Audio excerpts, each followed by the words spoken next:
baca buku ya. Lanjut. Ya, buka buka langsung baca Pak Slamet. Makasih. Grit, lanjut. Bismillah, alhamdulillah, la haula wa quwwata illa billah, asyhadu an la ilaha illallah wa syarika lah, wa asyhadu anna abduhu wa rasuluhu la nabiyya ba'da. Bersyukur ke Allah Subhanahu wa taala atas ridho, rahmat, perlindungan dan ampunan yang Allah nukarkan Dan kepada kita semuanya. Sehingga di pagi yang berbahagia ini kita bisa bermuajah, bersilaturahim di dunia maya dalam kondisi sehat walafiat. Salawat dan salam semoga tercurahkan kepada junjungan kita Nabi besar Muhammad SAW serta keluarganya, sahabatnya, dan tak lupa pengikutnya dalam akhir Allahumma amin. Sahabat-sahabat yang kredit, kelas naga yang guru kita yang kita muliakan. Alhamdulillah di pagi yang berbahagia ini kita memasuki di hari yang ke-12 ya dari ibadah puasa Ramadan ini. Kita berdoa kepada Allah Subhanahu wa taala mudah-mudahan ibadah puasa kita yang telah kita jalani diterima oleh Allah Subhanahu wa taala.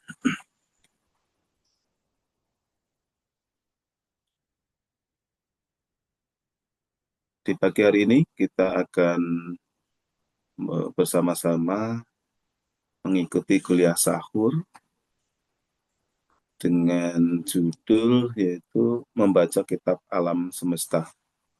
Nah, selanjutnya sahabat-sahabat yang kredit,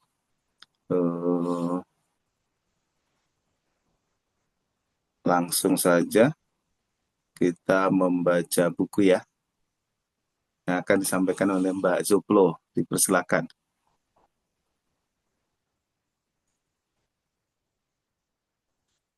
Pak Slamet langsung. Aku tahu. Slamet langsung. Oh, dia tak terima.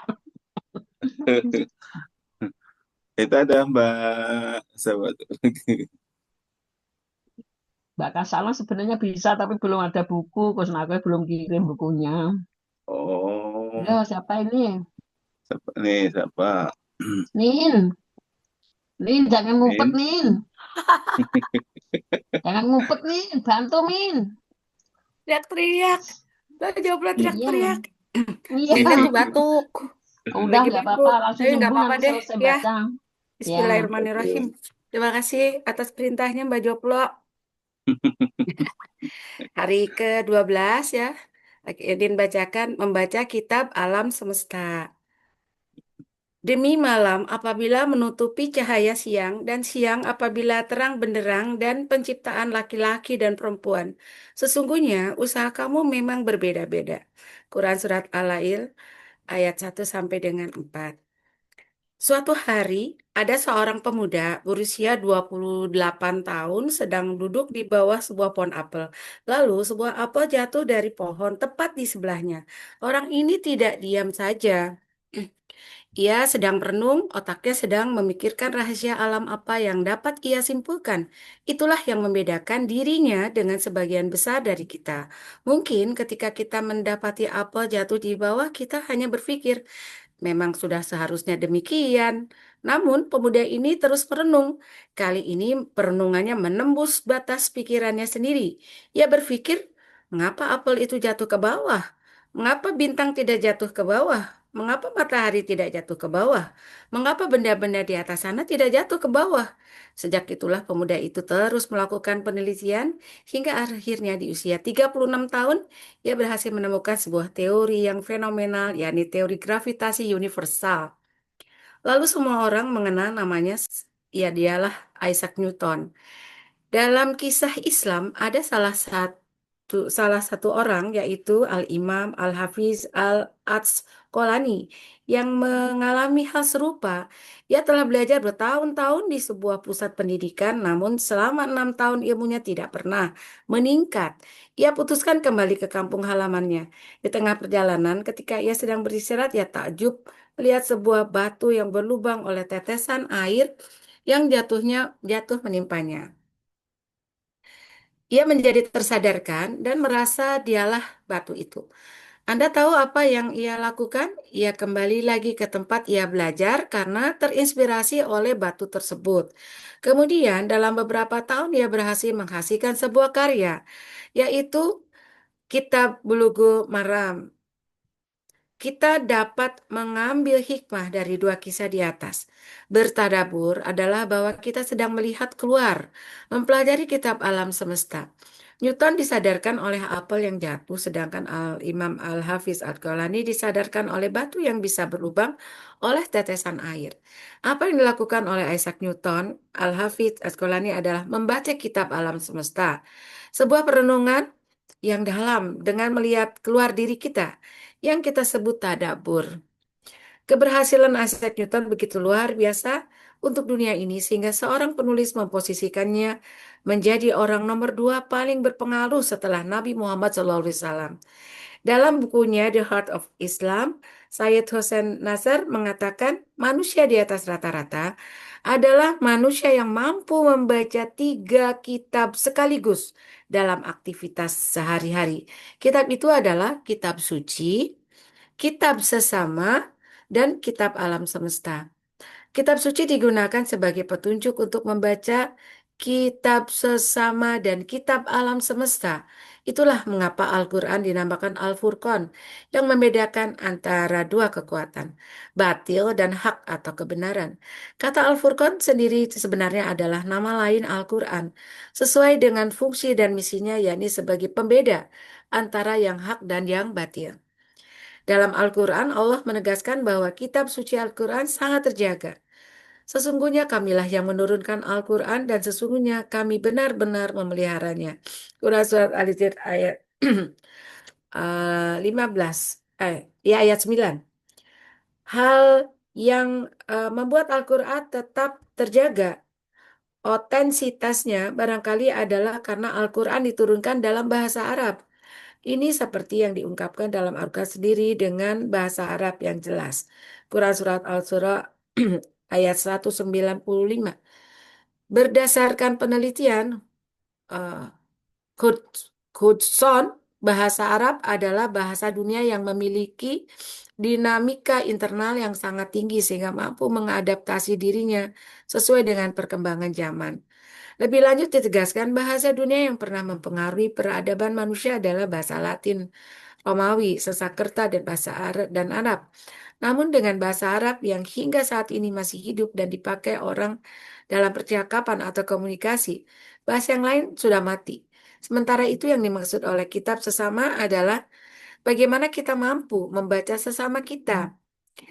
Ketika kita lihat orang lain mendapatkan sebuah bencana, ujian, atau pengalaman yang tidak mengenakan, itu adalah buku yang harus kita baca. Dalam aforisme Training the Seven Awareness, kalau pisau diasah oleh batu, maka manusia diasah oleh manusia lainnya.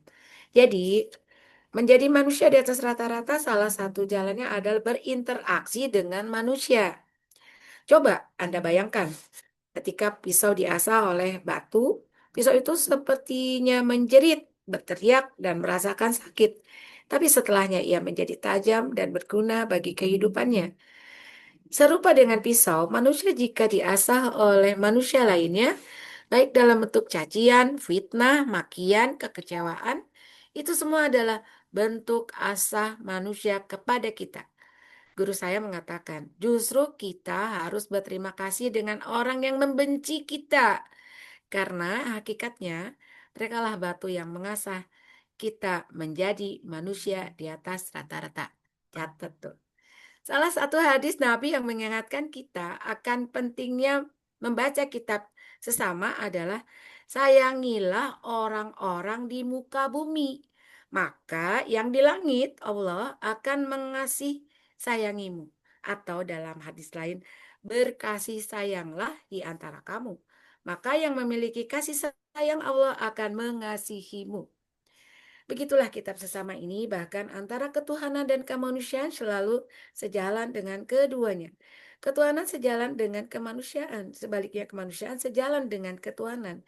Jika kita melihat orang yang dekat dengan Tuhan, dia akan baik dengan sesamanya. Sebaliknya, orang yang baik terhadap sesamanya, ia mencerminkan kedekatannya dengan Tuhan. Sementara itu, kitab alam semesta adalah tentang keselarasan. Alam semesta menghendaki kita untuk ahli dalam menyelaraskan diri dengannya. Lingkungan adalah energi yang harus kita selaraskan. Dengan merenungkan alam semesta, orang beriman akan bertambah keislaman dan keimanannya. Karena sesuai dengan grand design Tuhan, alam semesta menjadi tanda-tanda kebesaran Tuhan yang harus direnungkan oleh orang beriman. Perenungan diharapkan dapat menyadarkan kita bahwa walaupun alam raya yang tak bertepi dan tak memiliki akal, bahkan hingga benda-benda mati tak bernyawa pun, semua mau dan rela mengikuti, patuh dan tunduk beri salam kepada Allah Subhanahu wa taala. Lalu bagaimana dengan diri kita yang diberi akal dan tuntunan agama? Masihkah kita akan berpaling dari yang dan mengingkari keberadaan dan kebesarannya? Hal itu diilustrasikan dalam Al-Quran. Sesungguhnya kami telah mengemukakan amanat kepada langit, bumi, gunung-gunung, maka semuanya enggan untuk memikul amanat itu dan mereka khawatir akan mengkhianatinya. Dan dipikulah amanat itu oleh manusia. Quran Surat Al-Ahzab ayat 72. Dalam bulan suci Ramadan ini saya percaya tidak ada namanya kebetulan. Allah telah mempersiapkan apapun untuk Anda semua. Allah berfirman, Inama khalaqta hadza batila. Tidak ada yang Allah sia-siakan. Berarti, cobalah kita menjadi lebih peka terhadap sekeliling kita. Renungkanlah apa yang kita lihat dan temui di sekeliling kita dengan jangan-jangan Anda mempunyai potensi seperti Newton atau Imam Al-Hafidh Al-Asqalani. Cobalah Anda tasakudi, tadaburi, tafakuri, sehingga dalam bulan Ramadan ini Anda bisa menciptakan satu peristiwa besar. Saya percaya bahwa itu mungkin saja terjadi dengan Anda. Sesuai renungan hari ini, Ramadan yang penuh makna, maknailah dan hayatilah ayat Al-Quran dalam hidup kita sehari-hari.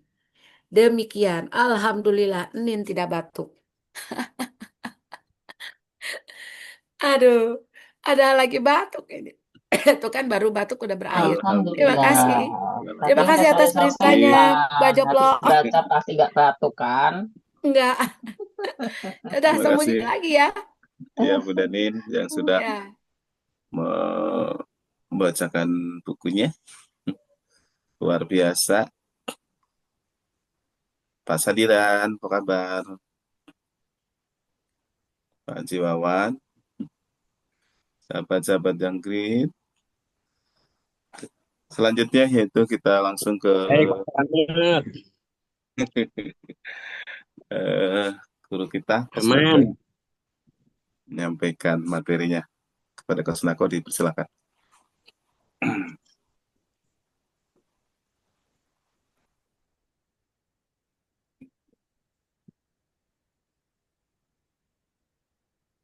Kuis. Baik, Mbak. Selamat. Assalamualaikum warahmatullahi wabarakatuh. Waalaikumsalam Warahmatullahi wabarakatuh. Salam kesadaran. Indonesia. Indonesia. Apa kabar? Great. Alhamdulillah, great. Alhamdulillah great. Baik, teman-teman, sahabat-sahabat yang great. Di Ramadan yang ke-12 ini kita masuki tema T yang kedua setelah 1 sampai 10 tentang T1. T2 ini kita belajar untuk membuka window of opportunity ya. Eh, Melatih bagaimana intuitif ya, pengetahuan intuitif kita yang dibentuk setelah pengetahuan logis, kritis di 1 sampai 10. Di dalam teori Seven Awareness sendiri bahwa ada dua pengetahuan yang dilatih dalam yang harus kita latih ya.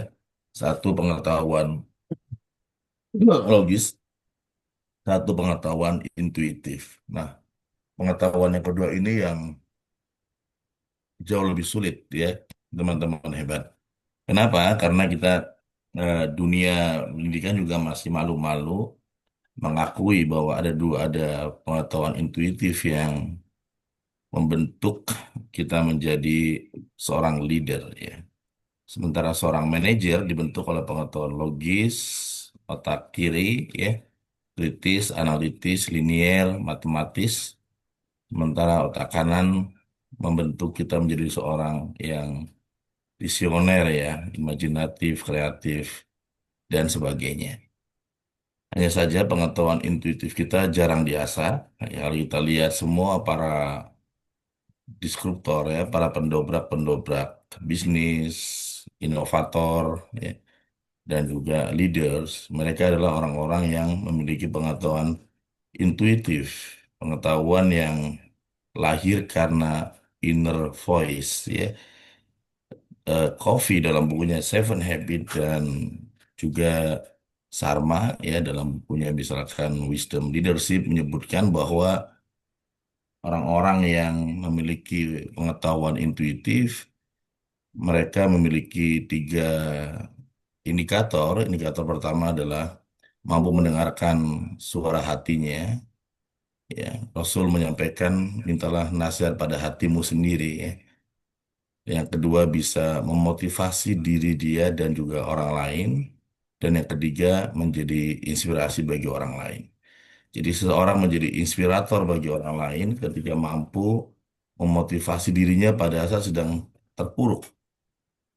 Banyak orang bisa memotivasi orang lain, tapi gagal memotivasi diri dia sendiri, teman. Itulah yang paling sulit. Oleh karena itu, Goldman menyebutnya sebagai emotional intelligence ya. Sementara misalkan ya orang yang mampu mendengarkan suara hatinya, menurut misalkan ya teman-teman yang merumuskan sebagai kecerdasan spirituality, kecerdasan menembus sesuatu yang sangat dalam. Kalau istilah Muslim menyebutnya sebagai nurani, hati nurani. Nah, nurani ini sebenarnya kalau dalam bahasa Indonesia ada lawan katanya adalah zulmani ya. Zulmani artinya hati yang gelap gulita. Jadi ada orang yang memang hatinya sudah gelap sehingga nggak bisa membaca apapun. Quran di Al-Baqarah menyebutnya khatamallahu ala qulubihim wa ala sam'ihim wa ala absarihim. Jadi terkunci ya. Dia hanya melihat sebatas yang di depan mata dia. Nah, ini satu pelatihan di hari ke-12 ini yang dibaca oleh Nineni dan Pak Slamet tadi ya teman-teman Ingrid menjadi sebuah kesempatan kita untuk mengembangkan otak kanan kita sehingga memiliki kreativitas, inovatif dan juga menemukan hal-hal baru ya. Kalau dalam dunia pengetahuan adalah ada novelty-novelty yang ditemukan dari sebuah gap ya misalkan dalam training yang kemarin saya adakan di PLN itu adanya pelatihan 2 hari itu ketika ada gap. Misalkan ketika seorang leader sudah luntur karismanya. Kenapa luntur? Karena misalkan antara yang diucapkan dengan yang dilakukan bisa juga berbeda. Ya, juga ditemukan banyak pemimpin yang takut melakukan eksekusi. Ya, selalu misalkan seorang manajer dia ada masalah dan dia nggak berani mengeksekusi, akhirnya selalu dilempar ke atas. Sehingga semua masalah apapun sampai di atas. Ya, dan banyak ya teman-teman encourage, sahabat hebat. Nah, ketika kita menemukan personal gap ya dalam diri kita, ya waktu itu saya juga merasakan ya bagaimana saya merasanya gitu Pak Slamet pernah di posisi kerja sangat keras ya, kadang-kadang banting tulang ya, bahkan tulang dibanting gitu Pak Slamet ya. Pada waktu saya belum menulis buku ya, 2002, 2011 sampai 2007, bahkan kalau mengambil referensinya misalkan dari Robert Kiyosaki adalah no money, no time. Jadi nggak ada waktu, nggak ada uang juga ya. nggak ada aset juga, nggak punya rumah juga, ya. Tapi kerja bisa pulang jam 2, kadang-kadang nggak pulang juga, ya. Jadi jangan salah, ada banyak orang di Jakarta yang dia nggak pulang-pulang setiap Lebaran, tapi nggak punya uang juga, ya. Dan itu melahirkan sebuah gap dalam diri ini. Bagaimana kalau Allah tuh Maha Kaya, tapi saya mengalami situasi yang sangat sulit. Ada gap apa yang buat saya harus menemukan, ya, penelitian kecil dalam diri saya, di mana problemnya gitu. Harusnya manusia itu, ya, adalah, ya, banyak waktu dan banyak uang gitu kan. Dan pendakian-pendakian itu melahirkan, ya, kajian-kajian yang kemudian menjadi formula yang namanya the seven awareness, ya teman-teman hebat. Karena kalau kita nggak mendalami, nggak beririsan dengan kesadaran diri atau self awareness, kita akan terjebak dengan situasi manusia modern. Dalam buku Seven Awareness adalah, ya, ya biasanya dua pilihan itu Pak Slamet. No money, much time, ya. Yang kedua, much money, no time. Nah, itu aja pilihannya. Jadi sementara Islam membentuk kita, ya, harus menjadi terbaik dalam hidup ini. Karena teman-teman yang great, sahabat-sahabat hebat, ya, dibentuklah, disiapkanlah teman-teman yang hebat, sahabat-sahabat yang great, sebuah getaran atau rumus dalam Seven Awareness, ada namanya 3S, yang Anda yang sudah ikuti 21 Days to be Transhuman sudah bisa mempraktekkan. Bagaimana 3S ini kemudian diulang-ulang dalam 21 hari, diulang lagi, terus diulang lagi, dan sebagainya. Dan terus ya teman-teman hebat. Sahabat-sahabat yang great. Tidak hanya masyarakat umum seperti Bacoplo di Hong Kong dan teman-teman mahasiswa, tapi juga korporat merasakan bagaimana seven awareness. Ketika Pertamina merasakan seven awareness di masa-masa kritis, ya, kan belum lama Bunda Dewi sampai sekarang kedatangan mantan pejabat Pertamina di Nako Center setelah bertahun-tahun Pak Slamet, ya, kita udah membangun hubungan sampai hari ini, masih terus membangun engagement, ya teman-teman. Jadi terbukti tidak hanya bisnis, ada hubungan batin antara alumni-alumni dengan Seven Awareness, walaupun itu pejabat-pejabat. Mereka masih mau datang ke Nako Center, mau bersilaturahmi, mengatakan apa yang dia tulis dalam gambar, vision, satu persatu terwujud. Ya, ada nulis ke Paris, ke Eropa, ya, dan itu terwujud, teman-teman yang klik. Bahkan kalau Pak Slamet buka bedahnya itu juga ternyata kan terwujud, ya teman-teman hebat, sahabat-sahabat yang klik. Nah, di hari ke-12 ini kita membuka bukan hanya, ya, mata hati kita, tapi juga, ya, mata batin yang lebih dalam, ya. Kalau dalam buku The Heart of Seven Awareness, bukan hanya di level, ya, di level sodrun, ya, tapi di level hati yang terdalam itu, lub, ya. Ketika seseorang terconnecting antara pikiran dan hati dia satu titik, terjadilah sebuah pencerahan diri, ya. Bahkan ketika hanya melihat rumput. Ketika kita melihat rumput, rumput ini diinjak oleh kita, tapi rumput ini masih selalu tegar dan senyum kepada kita. Ya, ada orang melihat pelangi gitu Pak Selamat. Ketika hati dia zikir, ya, jadi hati ini melahirkan zikir, pikiran melahirkan mikir. Ketika zikir dan mikir ini bertemu satu titik, maka akan melahirkan yang namanya, ya, pencerahan itu. Jadi getaran-getaran hati melahirkan elektromagnetik dalam zikir kita kepada Allah, Ya, yang tadi kalau nggak salah disebutkan ya ada 3 kitab dari Al-Quran, kitab suci, kitab bersama, dan kitab alam semesta menurut Said Ihsan Nasir dalam bukunya The Heart of Islam. Nah itu ya digabungkan dengan mikir. Ini melahirkan sebuah pencerahan ya, atau sebuah penelitian terbaru. Contohnya adalah misalnya tadi disebutkan di buku itu, kalau ini ada ya, ada Isaac Newton yang hanya melihat apel.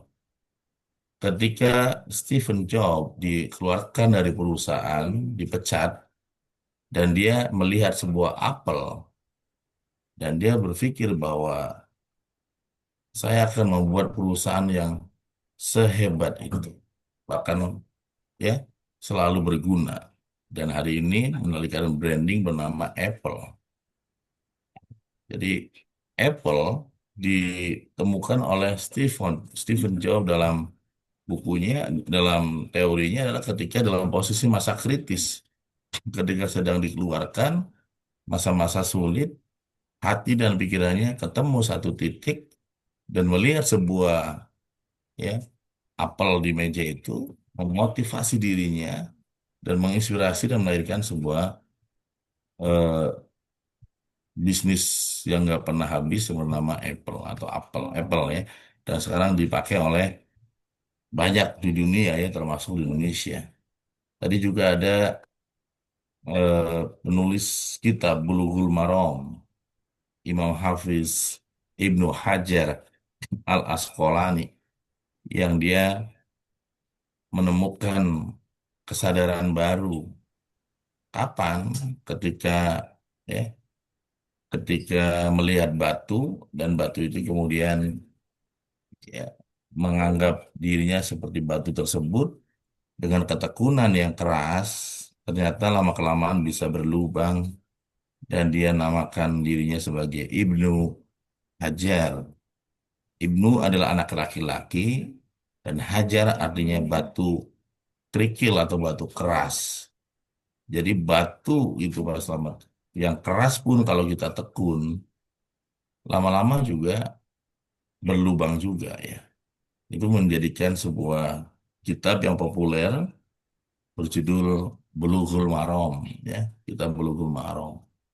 Jadi kalau kita mengkaji terus-menerus teman-teman yang great di dalam latihan hari kedua ini, 12 ini, maka kita termasuk sebagai, Quran menyebutnya sebagai ulil albab ya. Manusia-manusia yang pandai berpikir, manusia yang menggunakan pikirannya dengan maksimal ya. Allah berfirman misalkan, Inna fi khalqis samawati wal ardi wa ikhtilafil laili wan nahar la ayatil li ulil albab alladzina yadhkuruna Allaha qiyama wa qu'ud wa ala junubihim wa yatafakkaruna fi khalqis samawati wal ard Rabbana ma khalaqta hadza batila subhanaka faqina adzabannar. Jadi itu sudah Allah gambarkan gitu Mas Slamet. Orang-orang yang disebut ulil albab, yang dia tidak stuck di dalam pengetahuan logis dan matematis. Kita waktu SD, SMP, SMA, kuliah, S1, bahkan kayak Bunda doktor, itu yang dilatih pengetahuan apa? Logis. Harus sama nyambung. Bab 1 sampai bab 5 itu nyambung. Ya, tapi pengetahuan intuitif kadang-kadang nggak nyambung. Ya, kadang-kadang malah nggak nyambung. Maka ya, pengetahuan logis ini ya diterima oleh semua pihak, tapi pengetahuan intuitif belum semua ya. Tapi problem hidup kita ini kadang-kadang nggak selesai dengan pengetahuan logis. Ya, kalau logis semua ya saya pun nggak sampai pada hari ini, nggak mungkin ya.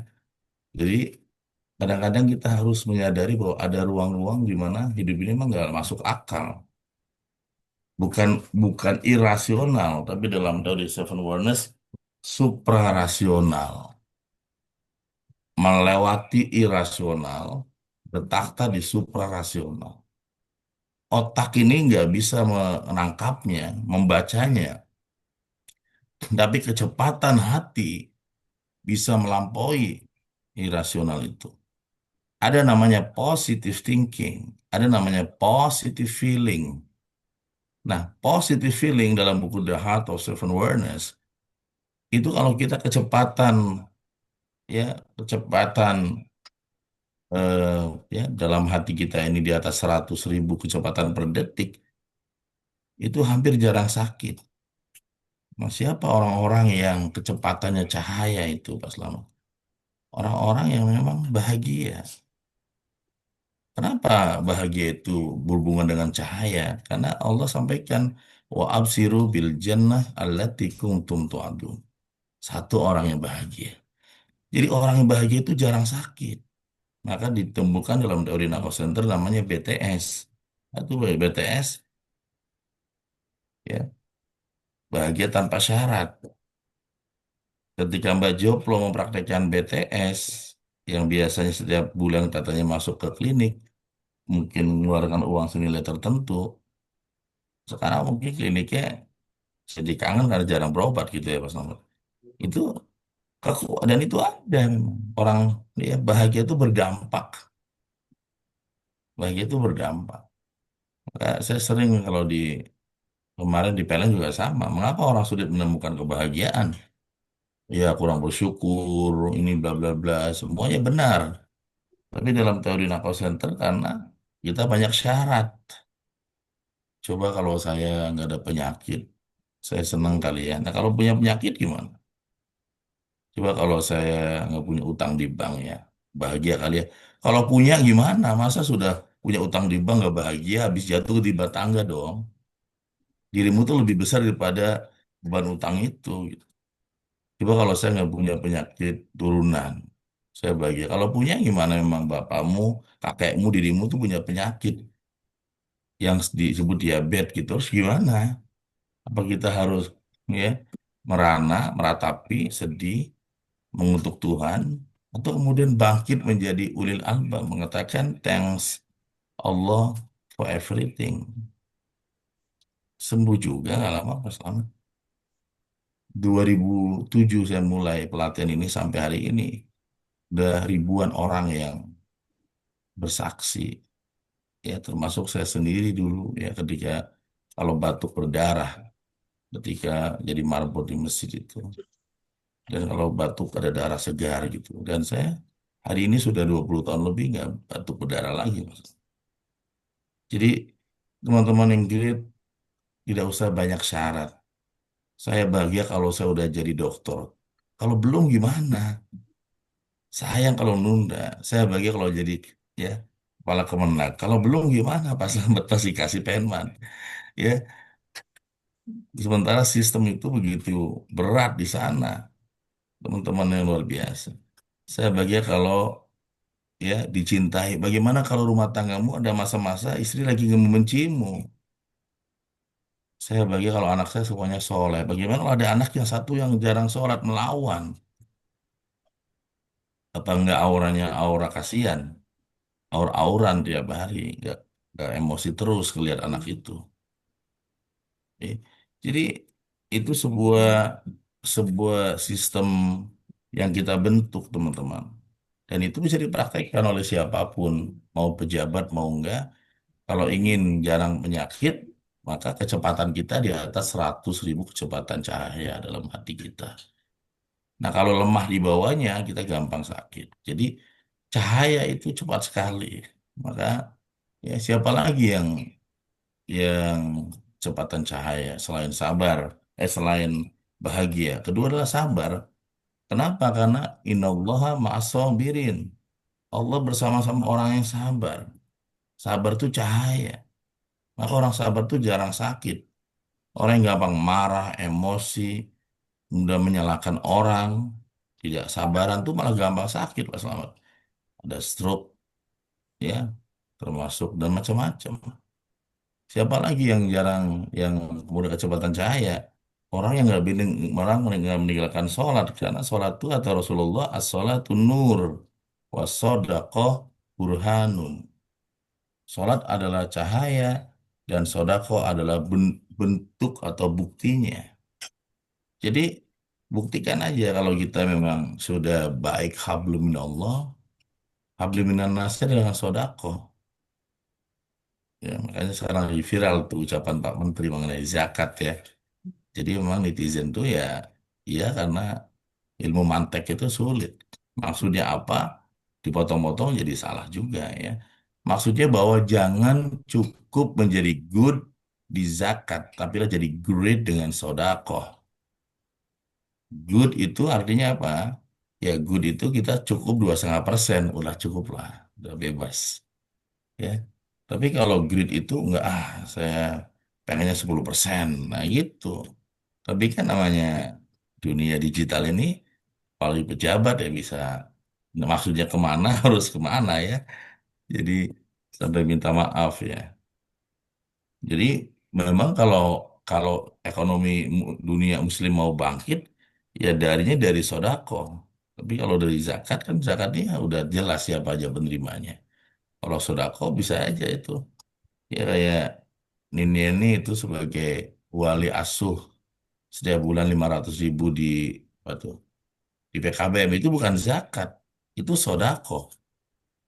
Nah itu boleh digunakan untuk anak PKBM gitu Pak Slamet. Tapi kalau zakat kan nggak boleh tuh yang anak PKBM itu ya. Jadi kalau itu maksud Om Menteri kan ke situ. From good to great. Melampaui zakat menuju ke sedekah maksudnya. Maksudnya kita tetap rumus di nafas kan bukan atau ya. Kalau gitu ya nggak atau juga. Dan Dan kita berzakat dan ahli sedekah. Makanya doa kita tuh bukan jadi ahli zakat, bukan ahli sodako, ya, ahli khoir gitu bukan, nggak ada doa gitu ya Allah jadi ahli zakat ya. Ahli zakat tuh minimal itu ya. Ahli sodako tuh maksimal ada ya. Utsman bin Affan mewakafkan semua hartanya itu kan zakat, sodako.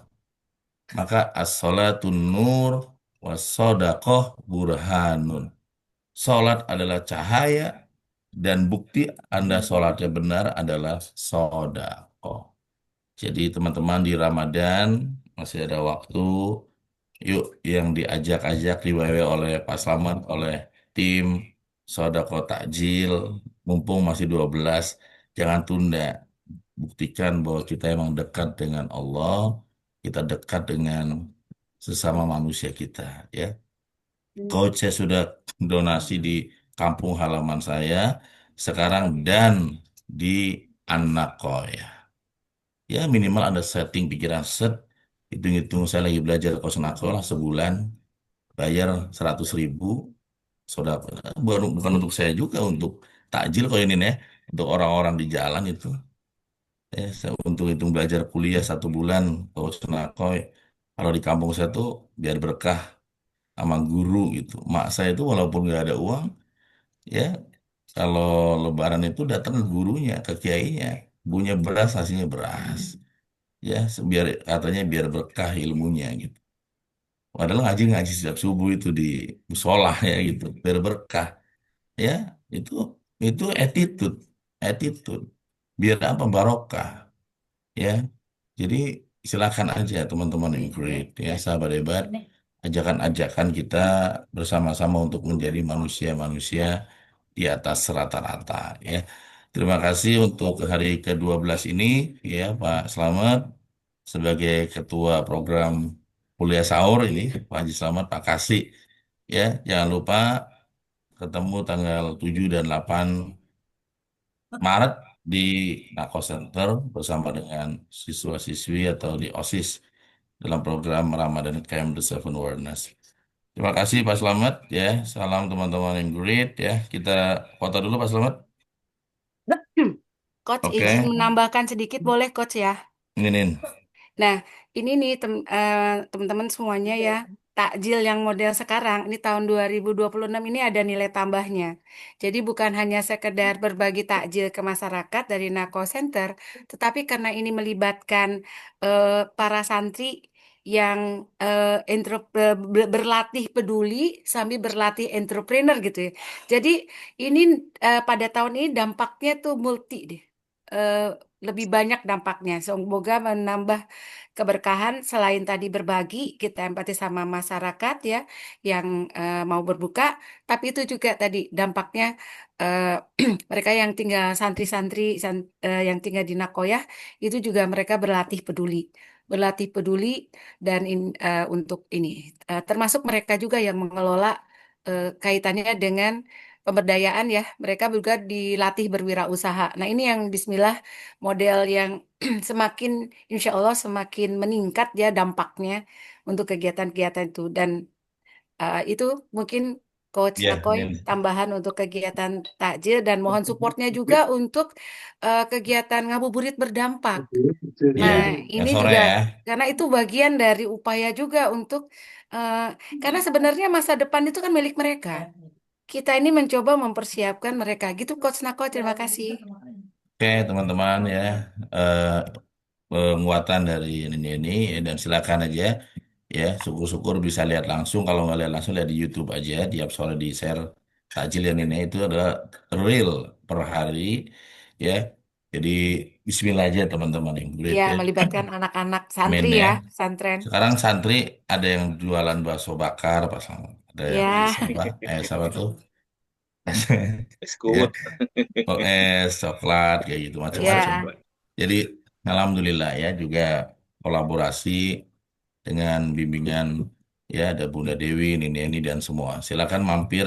Nanti kalau dan nanti teman-teman ya, minta Bu bantuannya Mbak Luis, Joplo ya, Mbak Joplo kewirausahaan buat mereka. Dan teman-teman nanti mampir ke anak ya, bisa lihat langsung Mas Slamet tanggal 78. Kalau nginep lihat Oke. langsung. Kalau bisa malah yang bantuin takjil itu nanti kasih penmat Kemenak Lebak ya. Kapan lagi itu kasih penmat nyebarin takjil ya di Nakoset. Terima kasih teman-teman. Kita tutup dengan semangat foto bersama. Selamat, salam kesadaran. Indonesia. Oke. Indonesia. Bentar ya. Satu, dua. Layar tiga. Layar dua. Nah, ini. Sebelum Bentar.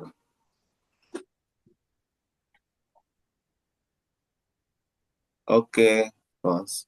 ya, terima kasih Pak Slamet. Wassalamualaikum warahmatullahi wabarakatuh. Silahkan tutup. Waalaikumsalam. Waalaikumsalam Terima kasih warahmatullahi semuanya ya. Selamat wabarakatuh. menjalankan ibadah puasa dengan bahagia. Sehat selalu Terima Ya, ya. kasih. Ya. Bos Nakoy dan sahabat-sahabat yang grid. Alhamdulillah kita sudah selesai di kuliah yang ke-12 ini. Mari kita tutup bersama-sama dengan baca hamdalah. Alhamdulillah. Terima kasih. Mohon maaf Alhamdulillahirrahmanirrahim. Terima atas. kasih.